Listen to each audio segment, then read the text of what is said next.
গণতান্ত্রিক যুব ফেডারেশন চিরাইবাড়ি ষষ্ঠ অঞ্চল সম্মেলন সফল করুন। সকাইশ সমাবেশের প্রধান বক্তা কমরেড কুমুদ্দা পরমাত্মায় জানাই মুটিয়া মুটিয়া লাল সালাম। সমাবেশের প্রধান বক্তা কমরেড কুমুদ্দা পরমাত্মায় জানাই মুটিয়া মুটিয়া লাল সালাম। সংগঠনের পক্ষ থেকে অভিনন্দন শুভেচ্ছা জ্ঞাপন করছি। আজকের এই সম্মেলন উপলক্ষে আয়োজিত এই সভায় এই অত্র এলাকা বিভিন্ন প্রাথমিক কমিটি থেকে আগত কমরেডদের আমি শুভেচ্ছা অভিনন্দন জানাচ্ছি। আমি সামনে দেখতে পাচ্ছি আমাদের মায়েরা বোনেরা বসে আছেন এবং বিভিন্ন ভ্রাতৃপ্রতিম সংগঠন থেকে আগত আছেন আপনারা। আমি হয়তো সকলের নাম জানি না, সবাইকে চিনতে পারছি না। প্রথমবার এই চোরাইবাড়িতে আমার আগমন, আজকে খুব ভালো লাগছে আপনাদের সাথে এভাবে সাক্ষাৎ হতে পেরে। বয়োজ্যেষ্ঠদের আমার নমস্কার এবং আপনাদের সকলকে আমার আবারও শ্রদ্ধা জ্ঞাপন করছি। কমরেড, এর আগে আপনাদের এই কদমতলাতে 2023-এর বিধানসভা নির্বাচনের প্রাককালে আমাদের ডিওয়াইএফআই-এর সর্বভারতীয় সম্পাদক মণ্ডলীর সদস্য কমরেড মীনাক্ষী মুখার্জি সহ এবং আমি ধর্মনগর শহর এবং কদমতলাতে আমরা দুটো সফল সমাবেশে অংশগ্রহণ করেছিলাম। তারপর থেকে এই প্রায় 2 বছর পর আরো আপনাদের সামনে আবারও এখানে সাক্ষাৎ হলাম। বিশেষভাবে ধন্যবাদ জানাবো আমাদের মাঝ থেকে এখন উনি চলে গেছেন আপনাদের এলাকার জনপ্রিয় বিধায়ক।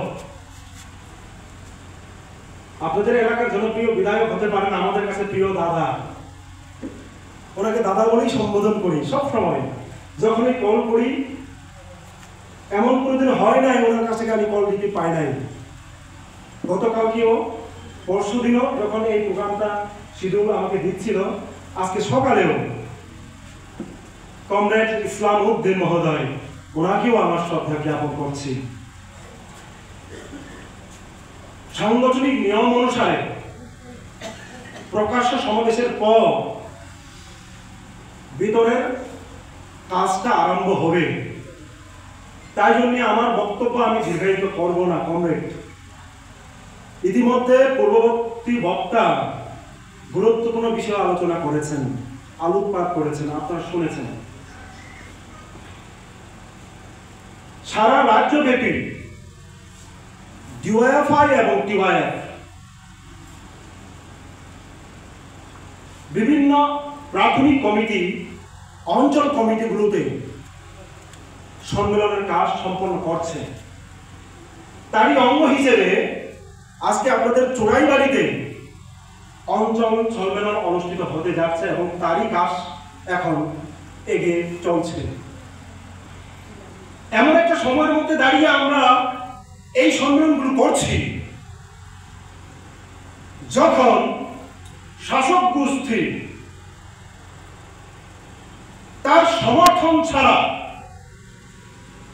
সমগ্র বিরোধী দল, সমগ্র গণতান্ত্রিক শক্তিকে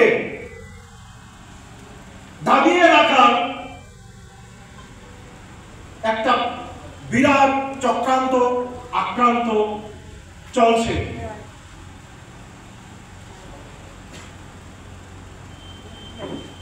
এই সম্মেলনটার পূর্বে ডিওয়াইএফআই অতীত ইতিহাস থেকেও আমাদের জানা দরকার। এমনি এমনি ডিওয়াইএফআই আজকে এই জায়গাতে এসে দাঁড়ায়নি। বামপন্থী মতাদর্শে বিশ্বাসী আমরা, আমাদের পূর্বসূরি স্বাধীনতা আন্দোলনের পূর্ব সময় থেকে তখন ইংরেজদের বিরুদ্ধে আন্দোলন করেছে, ইংরেজদের শাসন শোষণের বিরুদ্ধে আন্দোলন করেছে স্বাধীনতার পর যখন 1970-এর দশক আমাদের দেশে তখন জরুরি অবস্থা, বামপন্থী নেতা, কমিউনিস্টের নেতা তাদের দল পাকড় করে জেলে ঢুকানো হচ্ছিল। দেশে এক অন্যরকম অরাজকতা অবস্থা, বেকার, কর্মসংস্থানহীনতা, খাদ্যের অভাব। আপনার পশ্চিমবঙ্গ, কেরালা, অন্ধ্রপ্রদেশ, তামিলনাড়ু,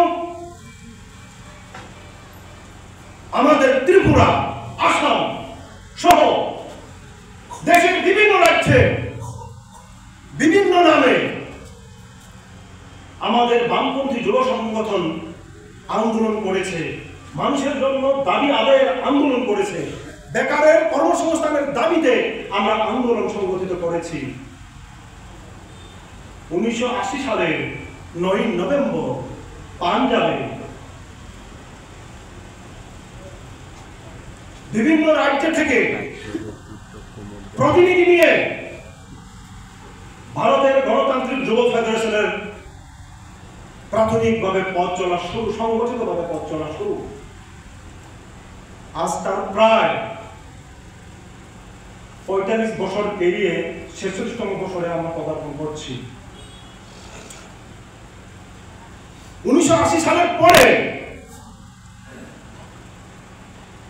আমাদের রাজ্যের বিভিন্ন ঘাত প্রতিঘাত, নানান ঘটনার মধ্য দিয়ে আমরা আন্দোলন পরিচালিত করেছি, ডিওয়াইএফআই এবং টিওয়াইএফ।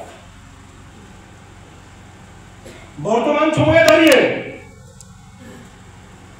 আমাদের সামনে বিশাল একটা চ্যালেঞ্জ এবং আমার দৃঢ় বিশ্বাস এই চ্যালেঞ্জ মোকাবেলা করে আমরা সামনের দিকে এগিয়ে যেতে পারবো এবং এই চ্যালেঞ্জে আমরা জয়ী হব। এটা আমার কথা নয়, ডিওয়াইএফআই এবং টিওয়াইএফের নেতা কুমুদ দেববর্মার কথা নয়। ইতিহাস বারবার প্রমাণ করেছে, যখনই দেশে অরাজকতার তৈরি হয়েছে, যখনই দেশে গণতন্ত্র লুণ্ঠিত হয়েছে, যখনই দেশে সংবিধানকে গলা টিপে হত্যা করার চেষ্টা প্রয়াস চালানো হয়েছে, আমরা প্রতিবাদ গড়ে তুলেছি, আমরা জয়ী হয়েছি। কমরেড, কি কথা ছিল আমাদের সামনে 2018 সালের পূর্বে? আমাদের পূর্ববর্তী বক্তা উনি বলবার চেষ্টা করেছেন, বলেছেন কি ভয়ঙ্কর একটা চেহারার মধ্যে দাঁড়িয়েছে আজকে যুব সমাজ। বছরে 50,000 চাকরি দেবে, ভালো কথা, তা তো শুনবার জন্য খারাপ না, শ্রুতি মধুর। বছরে 50,000 চাকরি দিলে পর 5 বছরে অন্তত 2.5 লাখের চাকরি হওয়ার কথা। আমরা ধরে নিলাম আপনারা 5 বছরে 2.5 লক্ষ চাকরি দিতে পারেননি বা পারবেন না, সরকারি সেই সংস্থান দেওয়ার সেই রকম সামর্থ্য নেই, কিন্তু 5 বছরে 50,000 চাকরি তো দিতে পারতেন। উল্টো এই সময়টার মধ্যে কি হয়েছে আমরা যখন দেখি 2018 সালের ডিসেম্বর মাস তার রিপোর্ট পরিসংখ্যান যখন দেখি এবং 2025 সালের গত মার্চ মাসের তাদের এই সরকারের বিজেপি আইপিএফটি ত্রিপুরা মতো এই ট্রিপল ইঞ্জিনের সরকারের বাজেটটা যখন আমরা লক্ষ্য করি, এই বিগত 5.5 বছরে প্রায় 52,000-এর উপর শূন্য পদ পড়ে আছে আমাদের রাজ্যে। কি ভয়ঙ্কর পরিস্থিতি! কথা ছিল বছরে 50,000 চাকরি দেবে, 7.5 বছরে 52,000-এর উপর শূন্য পদ তৈরি হয়ে গেল, চাকরি দেওয়ার কোনো নিয়োগ করার কোনো প্রক্রিয়া নেই। উপরন্তু বামফ্রন্ট সময়কার যতগুলো তৈরি করার পর তাকে বাতিল করে দাও, টিএসআর নিয়োগ হবে, কিছুদিন আগে কোর্ট রায় দিয়েছে, বামফ্রন্টের সময়ে যতগুলো টিএসআর পদ তৈরি করা হয়েছিল, নিয়োগের জন্য প্রক্রিয়াকালীন অবস্থায় ছিল, বিজেপি সরকার আসার পর সেটা বাতিল করা হয়েছিল। এখন মাননীয় কোর্ট বলেছেন এটা বহাল রাখতে হবে এবং 2 মাসের মধ্যে নিয়োগ করতে হবে। 7 বছর উপর লেগে গেল। তার মানে যে ভাইটি, যে লোকটি চাকরি পাওয়ার আশায় 7.5 বছরে অপেক্ষারত ছিলেন, তার বয়স তখন যদি 30 বছর হয়, এখন তার বয়স 36 কিংবা 38 বছর বয়স। এটা যুবকের সাথে অন্যায় নয়? যিনি চাকরি প্রার্থী তার সাথে অন্যায় কাজ করা হয়নি? বলা হয়েছিল তারা সরকারে আসলে পর সমস্ত চুক্তিভিত্তিক কর্মীদের নিয়মিত করা হবে। অবস্থা কোন জায়গায় দাঁড়িয়ে? সরকার আসার পর যেখানে সরকারি কর্মচারীরা বামফ্রন্টের সময়কালে 60 বছর পূর্ব হওয়ার একদিন আগেও যদি মারা যেত, তার পরিবারে ডাই এন্ড হার্নেসে পরিবারের কোন একজন যোগ্য ছেলে কিংবা মেয়ে কিংবা তার স্ত্রীকে চাকরি দেওয়া হতো। একদিন আগে হলো যদি মারা যায় কোন এক কর্মচারী, তারা এসেই নিয়ম করলো 50 বছরের উপর যদি কেউ মারা যায় তাহলে তার পরিবার আর চাকরি হবে না, ডাই এন্ড হার্নেসে আর চাকরি নেওয়া হবে না। কর্মচারী বন্ধুদের কি কথা বলেছিল তারা বলেছিল সরকারে আসলে পর তারা 7ম পে কমিশন দিয়ে তাদের বেতন নাকি ডাবল হবে, ট্রিপল হবে। 20,000 টাকার বেতন 60,000 টাকা হবে, 60,000 টাকার বেতন 1 লক্ষ 1.5 লক্ষ টাকা হবে।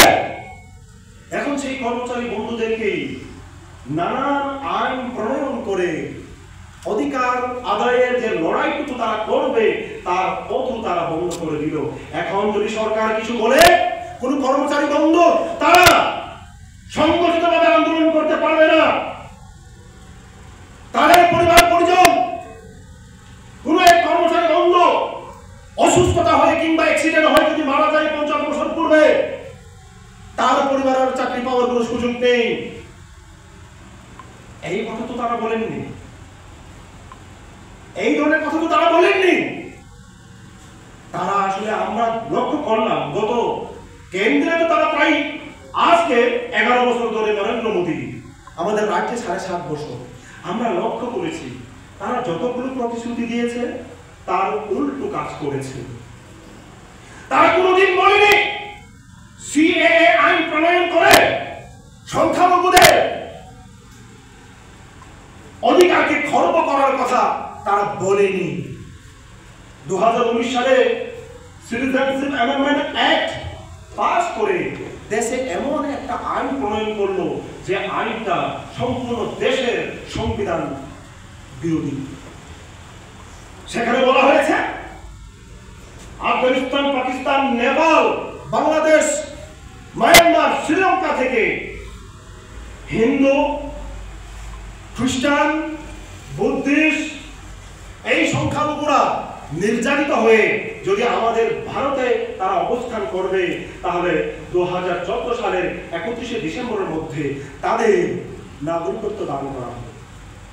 এবং কিছুদিন পূর্বে 3 দিন আগে কেন্দ্রীয় স্বরাষ্ট্র মন্ত্রক নতুন করে আবারও সেটাকে সংশোধন করে বলেছে 2024 সালের 31শে ডিসেম্বরের মধ্যে হিন্দু, খ্রিস্টান, বুদ্ধিস্ট যারা সংখ্যালঘু তাদের নাগরিকত্ব প্রদান করা হবে। আমাদের ভারতবর্ষে কোন জায়গাতে আমাদের সংবিধানে এমন কোন কথা উল্লেখ নেই যে এখানে সংখ্যালঘু বলতে শুধুমাত্র হিন্দু, শুধুমাত্র বুদ্ধিস্ট, শুধুমাত্র খ্রিস্টান না, সারা পৃথিবীতে ইন্দোনেশিয়ার পর, পাকিস্তানের পর আমাদের ভারতবর্ষের মধ্যে সর্বাধিক মুসলিম বংশের মানুষের বসবাস। যে দেশটা স্বাধীন করার জন্য হিন্দু, মুসলিম, বুদ্ধ, জৈন, খ্রিস্টান সমস্ত বংশের মানুষ লড়াই করেছিল, এই ধর্মনিরপেক্ষ রাষ্ট্রে হিন্দুত্ববাদী আরএসএসের দল বিজেপি আজ তারা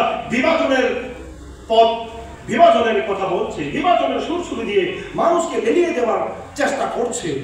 এবং তারই ফলস্বরূপ আমরা গত বছর এইরকমই একটা সময়ে দুর্গাপূজার আগে আপনাদের কদমতলায় একটা বেদনাদায়ক ঘটনার সম্মুখীন হতে হয়। তখন শুধুমাত্র এই কদমতলাতে হয়নি, বিশাল করে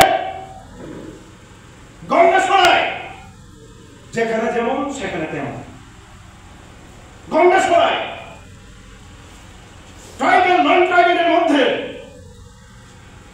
বীজ বপন করে সাম্প্রদায়িক সুরসুরি দিয়ে ত্রিপুরার মাথার মতন রাজনৈতিক দল এবং আইপিএফটির মতন রাজনৈতিক দল বিদর থেকে সুরসুরি দিয়ে, সাম্প্রদায়িক সুরসুরি দিয়ে মানুষের মধ্যে বিভাজন তৈরি করার একটা চেষ্টা করেছিল। কিন্তু শান্তিপ্রিয় মানুষ, সচেতন মানুষ, আমাদের রাজ্যের মানুষ তা হতে দেয়নি, বেশি দূর এগোতে দেয়নি। কি চলছে আমাদের দেশে? যেখানে আমাদের যুবকরা কর্মহীনতায় ভুগছেন, যেখানে আমাদের যুবকরা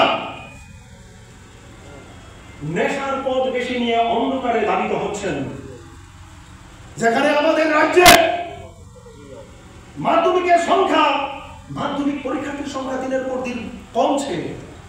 আপনারা শুনলে তো অবাক হবেন, কিছুদিন পূর্বে 31 তারিখ সেপ্টেম্বর আমরা তেলিয়ামুড়াতে একটা বৃহৎ সমাবেশ করেছিলাম।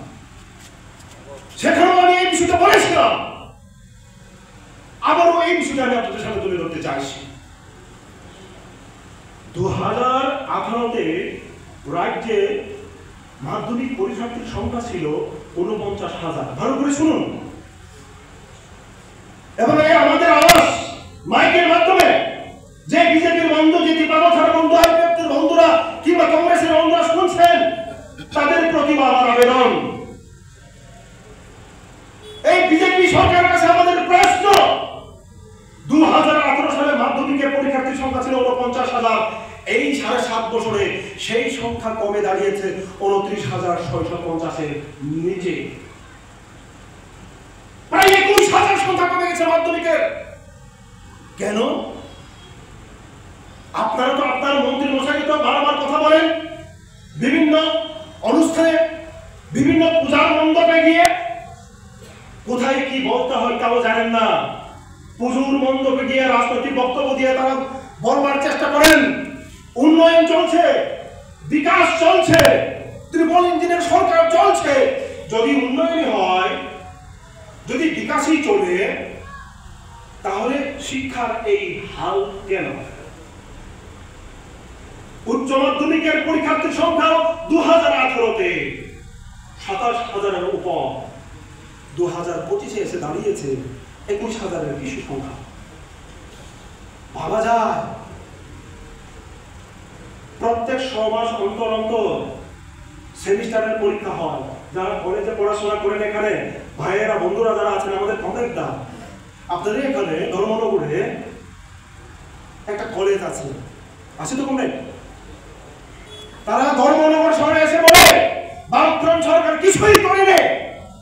তাদেরকে জিজ্ঞেস করুন ধর্মনগরের জেনারেল ডিগ্রি কলেজ কাদের আমলে তৈরি? 1978 প্রথম বামফ্রন্ট সরকার গঠন হওয়ার পরই 1979-এ ধর্মনগরের সাধারণ ডিগ্রি কলেজ প্রতিষ্ঠা পেয়েছিল। এরা কারা? কে তৈরি করেছে? উড়ে এসে জুড়ে বসে উল্টো পাল্টা কথা বলবে, আর রাজ্যের মানুষ তা শুনে সত্যি বিপ্লব দা যা বলছেন তা ঠিক না। এই বিপ্লব দেবকে আমরা জিজ্ঞেস করতে চাই, যতগুলো প্রতিশ্রুতি দিয়েছিলেন, কটা প্রতিশ্রুতি তিনি পূরণ করেছেন? ক্ষমতায় আসার পর তিনিই তো মুখ্যমন্ত্রী হয়েছিলেন। এমনকি ঘটনা হলো যে 4 বছর 2 মাসের মধ্যে তাকে পদ থেকে অব্যাহতি নিতে বাধ্য হলো। রাজ্যের মানুষ জানতে চায়, এই চোরাইবাড়ির মানুষও জানতে চায়, এই কমলতলার মানুষও জানতে চায়, এই ধর্মনগরের মানুষও জানতে চায়। এমনকি ঘটনা ঘটে দিচ্ছেন আপনি ভিতরে যে আপনাকে মুখ্যমন্ত্রীর পদ থেকে পদত্যাগ করতে বাধ্য হলো। আমাদের চোখের সামনে পরিষ্কার প্রশ্ন, আমরা উত্তরটা পাচ্ছি। এই যে ধর্মনগর হয়েছে ন্যাশনাল হাইওয়ে রোড, আমাদের কুমারঘাট কমলপুর হয়ে খোয়াই হেজামারা, আমি যে এলাকা থেকে এসেছি হেজামারা, ওই এলাকাটাও আমরা ওই রাস্তা দিয়ে চলাচল করি। গত বছর তারা কাজ সম্পন্ন করেছে, এইরকম ভাবে তারা প্রায় ঘোষণা করেছে।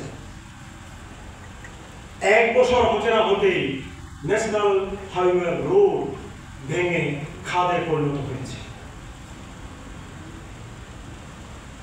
হাজার হাজার কোটি টাকায় তৈরি ন্যাশনাল হাইওয়ে রোড 1 বছর পূরণ হলো না কেন?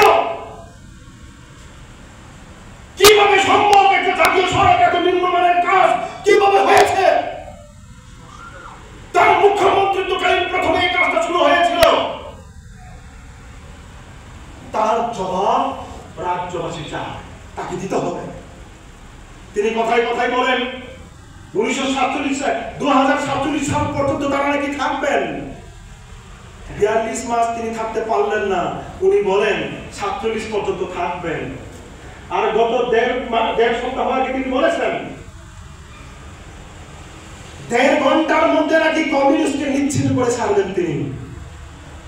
আমরা তো বলেছি আপনি 42 মাস সময় পেয়েছেন, নিচ্ছিন্ন করাতে পারেনি, বরঞ্চ এলাকায় এলাকায় ইউনিটে ইউনিটে মহকুমায় মহকুমায় বিভিন্ন বিধানসভা এলাকায় আমাদের শক্তি বৃদ্ধি পেয়েছে এবং আমাদের আন্দোলন জোরদার হয়েছে। আগামীর 28-এর নির্বাচনে চূড়ান্ত রূপ, চূড়ান্ত ফল তিনি হাতে পাবেন। দেশের নির্বাচনে বিজেপির পরাজয় নিশ্চিত ছিল। আমরা জানতাম বিজেপি পরাজিত হবে।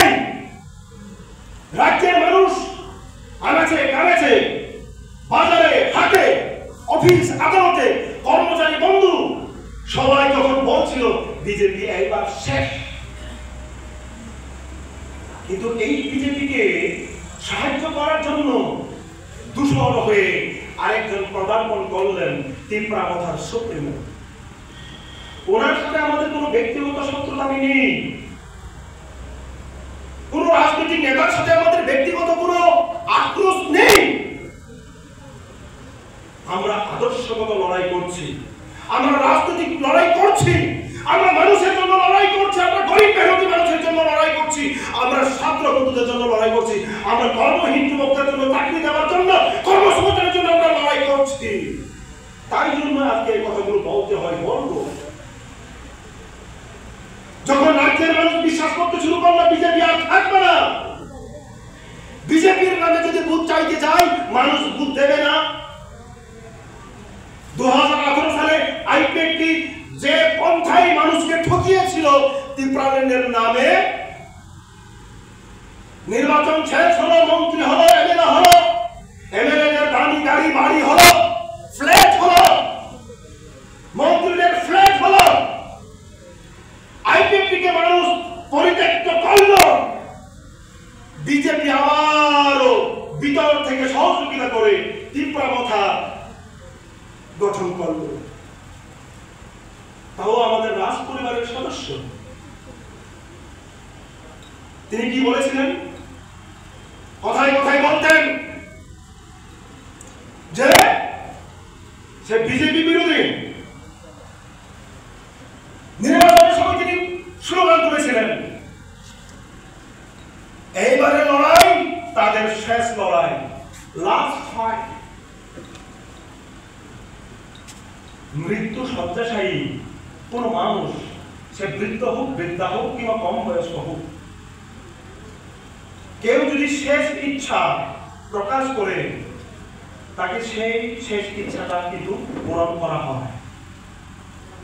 আমাদের দেশে কোন গুরুতর অপরাধে শাস্তি পাওয়া কোন আসামি, ফাঁসি আসামি, সেও যদি শেষ ইচ্ছা প্রকাশ করে তার শেষ ইচ্ছাটুকু পূরণ করা হয়। রাজ্যের মানুষের সামনে তীব্রতার সুপ্রিমো কোথাও কোথাও আবেগতাড়িত বক্তব্য দিয়ে, কোথাও কোথাও অস্ত্র ভরা চোখে মানুষের সামনে বুদ্ধ ভিক্ষা চেয়ে যখন বলতে শুরু করলেন, লাস্ট ফাইট, তারা সরকার গঠন করবে, গ্রেটার ত্রিপুরা প্রতিষ্ঠা করবে, এডিসি এলাকার মানুষ, বিশেষ করে ট্রাইবাল অংশের মানুষ তার কথায় বিশ্বাস করেছিল। ত্রিপুরা তাকে বুথ দিয়েছে। বুথ দেওয়ার পর 18 জনের তারা তাদের এমএলএ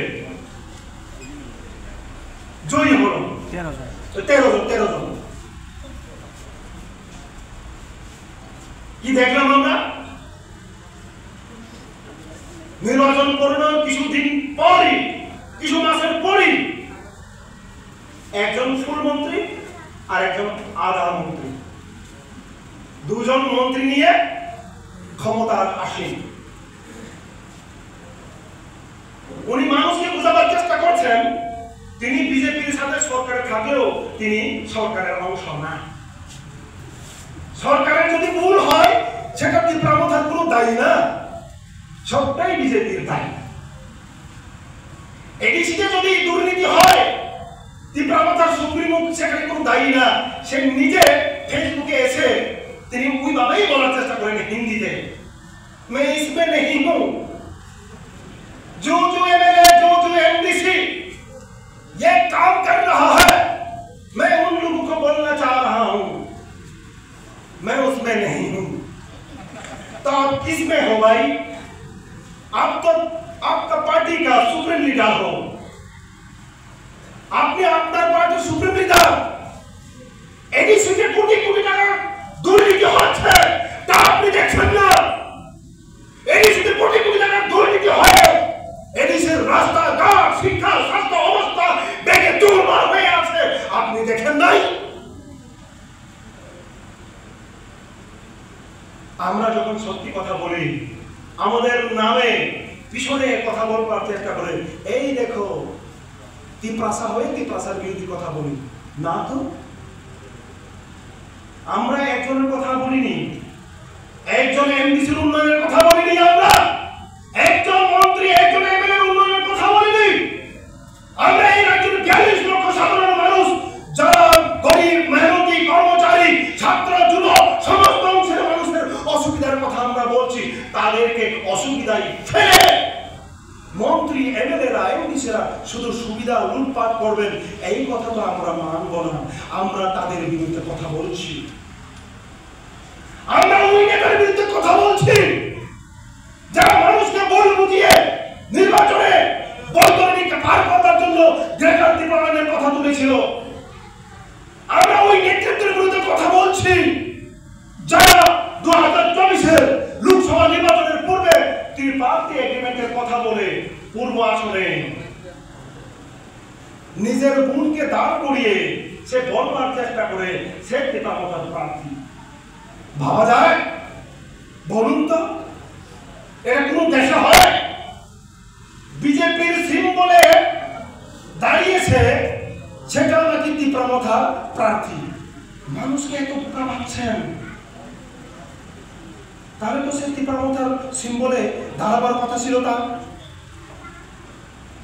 নিজের দলকে বিজেপির পেটে ঢুকিয়ে, আমি আবারও বলছি ত্রিপুরা সুপ্রিমো সাধারণ মানুষকে কিভাবে ঠকিয়েছে, নিজের দলকে বিজেপির পেটে ঢুকিয়ে বলার চেষ্টা করছেন আমি বিজেপির সঙ্গে নই। এর চাইতে চালাকি, এর চাইতে গাদ্দারি, এর চাইতে বিশ্বাসঘাতকতা আর কি বা হতে পারে? আমরা যখন এই বাস্তব কথাগুলো বলি তখন আমরা অপরাধী হয়ে যায় না। তবে আমরা অপরাধী নই, আমরা সত্যের পথে। আমরা ভুল কথা বলি নাই মানুষকে, আমরা বিভ্রান্ত করে মানুষের সামনে ভোট চাইতে যাইনি। বিজেপির মতন দালালি কথা বলে, মিথ্যে কথা বলে, মিথ্যে প্রতিশ্রুতি দিয়ে আমরা কোনোদিন মানুষের সামনে যাইনি।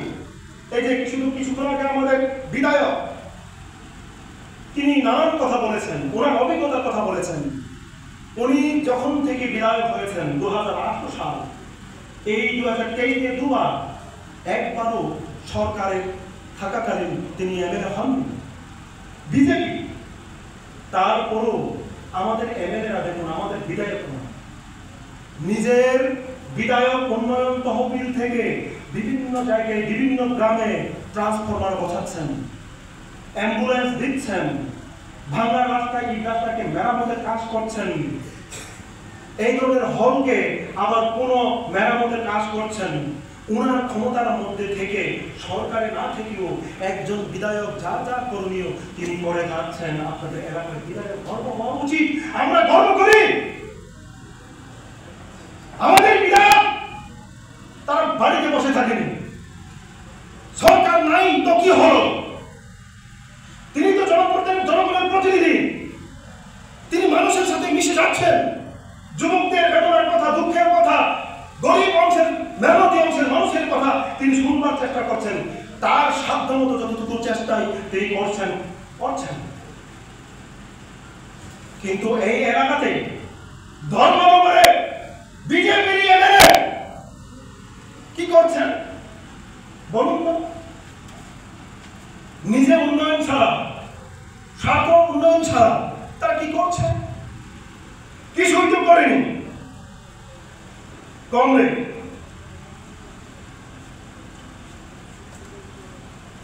আমি আমার বক্তব্য আর দীর্ঘায়িত করব না। এরা ক্ষমতায় আসার পর 2019 সালে যেরকম ভাবে সিএএ আইন প্রণয়ন করে দেশে একটা সাম্প্রদায়িক বিষ রোপণের যে চেষ্টা করেছে, সেই রকমই 2025 সালে আবারও তারা ওয়াকফ আইন সংশোধনী আইন করে আবারও আরেকটা সংখ্যালঘু সম্প্রদায় বিরোধী আইন প্রণয়ন করবার তারা চেষ্টা করেছে এবং বিল তারা পাস করেছে, সরকারি হস্তক্ষেপ করার চেষ্টা করেছে। এগুলোকে আমরা মানব? এগুলোকে আমরা মানব? যারা কোথায় কোথায় হিন্দু মুসলিম, যারা কোথায় কোথায় নন ট্রাইবাল, আবার উত্তরপ্রদেশে গিয়ে দেখুন, সেখানে ঠাকুর, দলিত, যাদব, ব্রাহ্মণ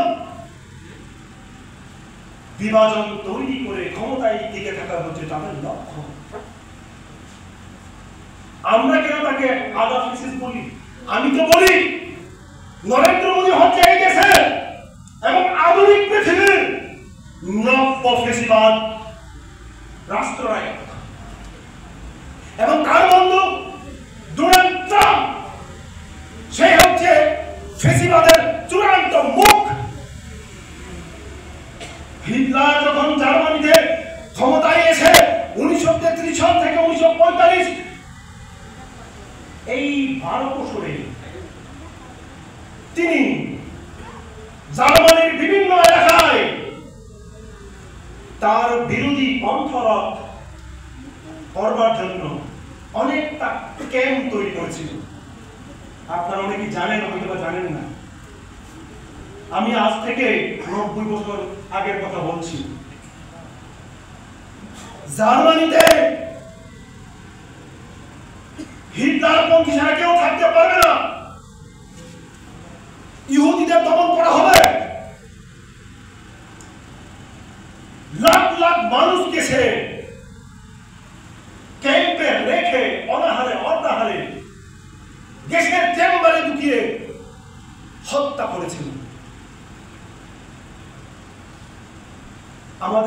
দেশের প্রধানমন্ত্রী ঠিক তারই মতো করে বিভিন্ন রাজ্যে ডিটেনশন ক্যাম্প তৈরি করার কথা বলছে। ডিটেনশন ক্যাম্প হিটলার যেমন সেখানে বিভিন্ন নামে ক্যাম্প তৈরি করেছিল, আমাদের দেশের প্রধানমন্ত্রী তিনি ডিটেনশন ক্যাম্প তৈরি করে দেশের আরেকটা অচল অবস্থা তৈরি করবার, সাম্প্রদায়িক সুরসুরি দেওয়ার একটা চেষ্টা করছে। আমরা আজকের এই সভা থেকে দাবি তুলছি, বিজেপি তীব্রমথা আইপিএফকে ত্রিপুরা ইঞ্জিনিয়ার সরকারের বিরুদ্ধে আমরা দাবি তুলছি, দুর্নীতি বন্ধ করো, দুর্নীতি বন্ধ করো এবং প্রতিশ্রুতি পূরণ করো। আপনি কি প্রতিশ্রুতি দিয়েছিলেন বেকার যুবকের সামনে? আপনি কি প্রতিশ্রুতি দিয়েছিলেন 42 লক্ষ এই রাজ্যের মানুষের সামনে? সেই প্রতিশ্রুতি পূরণ করো। আমরা দাঙ্গা চাই না, আমরা সাম্প্রদায়িক শোষণ চাই না।